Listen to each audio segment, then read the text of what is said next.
Pernah nggak sih ngerasa frustrasi banget pas lagi coba meyakinkan seseorang, tapi rasanya kayak ngomong sama tembok? Gimana kalau saya bilang ada playbooknya, ada contekannya buat bikin argumen Anda jadi jauh lebih kuat dan persuasif? Hari ini kita bakal bongkar rahasia komunikasi efektif dari seorang ahli persuasi yang luar biasa, namanya Daniel Button. Kita semua pernah ngalamin ini kan? Anda tahu banget kalau Anda benar, tapi entah kenapa orang lain nggak bisa lihat itu. Rasanya buntu, frustrasi. Nah, ternyata ada alasannya loh kenapa 95% upaya kita buat meyakinkan orang itu gagal, dan hari ini kita bakal belajar cara ngatasinya. 95%. Coba bayangin deh. Itu artinya hampir setiap kali kita coba ngeyakinin orang, kita gagal. Tapi, jangan pesimis dulu. Ada kok cara buat membalikan statistik ini, dan kita akan kupas tuntas di sini. Jadi, pertanyaannya, gimana caranya kita bisa jadi bagian dari 5% yang berhasil itu? Jawabannya ada pada Daniel Button, seorang master persuasi yang udah ngebuktiin metodenya di situasi-situasi yang paling genting sekalipun. Daniel Button ini bukan sekedar guru teori ya, dia itu seorang praktisi, seorang pejuang. Dia harus meyakinkan investor buat nyelamatin perusahaannya, atau semua mimpinya hancur. Jadi, dia belajar persuasi itu bukan dari buku, tapi langsung dari medan perang bisnis. Dan hasilnya, gila sih. Button punya rekor 100% dalam membantu para CEO dapat pendanaan. Padahal di industri ini, tingkat keberhasilannya itu rata-rata di bawah 20%. Ini pencapaian yang luar biasa banget. Nah, ini nih yang bikin metode Button beda. Ini bukan soal trik atau manipulasi. Ini semua tentang kebenaran. Intinya adalah gimana cara kita menyampaikan kebenaran itu dengan cara yang paling kuat dan paling efektif. Sekarang mari kita bedah kerangka kerja Button. Ada 4 pilar utama yang jadi fondasi metodenya. Kalau Anda bisa kuasai pilar-pilar ini, saya jamin Anda bakal jadi komunikator yang jauh lebih efektif. Oke, kita bedah satu persatu ya. Pilar pertama, sampaikan kebenaran secara ringkas. Nggak usah basa-basi, langsung ke intinya. Kedua, berkomunikasi untuk mempengaruhi. Jangan cuma ngasih info, tapi buat mereka merasakan apa yang Anda sampaikan. Ketiga, periksa niat Anda. Anda mau bantu orang lain paham atau cuma mau menang debat? Beda loh.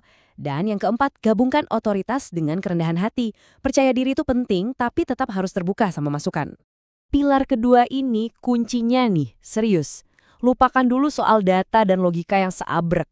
Kalau Anda nggak bisa nyambung secara emosional sama audiens Anda, pesan Anda ya bakal mental aja.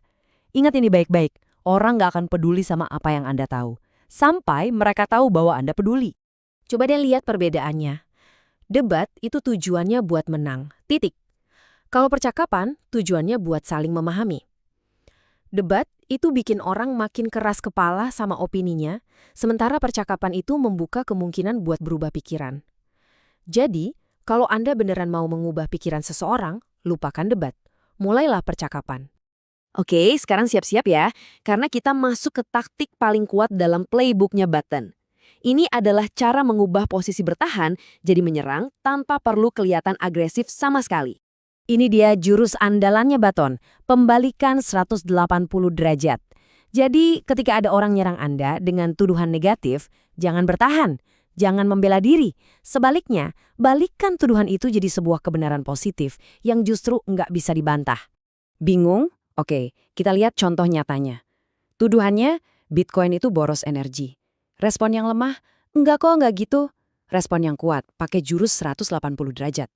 Justru, tidak menambang Bitcoin itulah yang merupakan pemborosan energi. Boom! Narasinya langsung kebalik. Tiba-tiba, Bitcoin bukan lagi penjahat energi, tapi malah jadi pahlawan energi terbarukan. Nih, contoh lain. Tuduhannya, Bitcoin bikin tagihan listrik kita semua jadi mahal. Kebenarannya, justru di beberapa tempat, Bitcoin malah bikin listrik lebih murah. Serius? Di Kenya dan Norwegia, penambangan Bitcoin itu bantu menstabilkan jaringan listrik dan akhirnya malah nurunin harga buat semua orang. Terus gimana cara ngejelasin ide-ide yang rumit kayak tadi ke orang awam? Jawabannya sederhana, pakai analogi. Anggap aja analogi itu kayak jembatan yang menghubungkan sesuatu yang orang belum tahu dengan sesuatu yang mereka udah familiar. Dan analogi semut ini jenius banget. Coba bayangin, penambang Bitcoin itu kayak semut. Mereka tuh nggak ngambil makanan dari piring Anda. Mereka cuma makan remah-remah yang jatuh ke lantai. Remah-remah yang tadinya emang nggak ada yang mau. Simple, elegan, dan kena banget kan? Oke, sekarang kita masuk ke bagian yang lebih praktis ya. Beberapa alat bantu yang bisa langsung Anda pakai dalam percakapan sehari-hari. Jadi kalau ada yang bilang, Bitcoin itu cuma gelembung, jangan panik, jangan debat kusir. Cukup ajukan pertanyaan balik pakai kutipan dari Lynn Alden ini. Kapan ya orang bakal berhenti ngebandingin gelembung 3 tahunan sama pola adopsi struktural yang udah jalan 15 tahun? Ini bukan spekulasi, ini revolusi. Lihat aja garis waktu ini. Ini bukan gelembung. Ini adalah pendakian yang stabil dan nggak bisa dihentikan. Mulai dari blok pertamanya di tahun 2009 sampai investasi institusional besar-besaran di tahun 2024, Bitcoin tuh udah ngebuktiin dirinya lagi, dan lagi. Mau berbagi sebuah fakta tapi nggak mau kedengaran sok tahu atau menggurui? Coba deh pakai kalimat ini. Anda sadar nggak sih kalau ini cara yang halus banget buat membuka pikiran seseorang tanpa bikin mereka merasa bodoh atau diserang. Dan yang penting juga, jangan biarkan diri Anda kejebak sama argumen yang jelek. Tolak bingkai yang salah, pertanyakan pakar yang sumbernya nggak jelas, dan jangan langsung terima kesimpulan yang loncat-loncat. Pertahankan standar yang tinggi buat argumen Anda sendiri. Jadi, apa langkah selanjutnya? Pertama, riset dulu. Lalu, sampaikan kebenaran yang Anda temukan. Dan jangan takut buat nyontek argumen dari orang lain yang emang terbukti berhasil. Yang paling penting, mulailah. Lakukan sesuatu. Nggak perlu sempurna. Jangan nunggu sampai sempurna baru bertindak. Kemajuan itu datangnya justru dari tindakan yang nggak sempurna. Coba, gagal, belajar, terus ulangin lagi. Itulah satu-satunya jalan menuju penguasaan. Nah, sebagai penutup, saya mau Anda mikirin satu hal. Ide kompleks apa dalam hidup Anda yang rasanya perlu Anda jelaskan dengan lebih baik, mungkin di tempat kerja, ke keluarga, atau di komunitas Anda. Coba deh gunakan apa yang udah Anda pelajari hari ini buat membuat perubahan.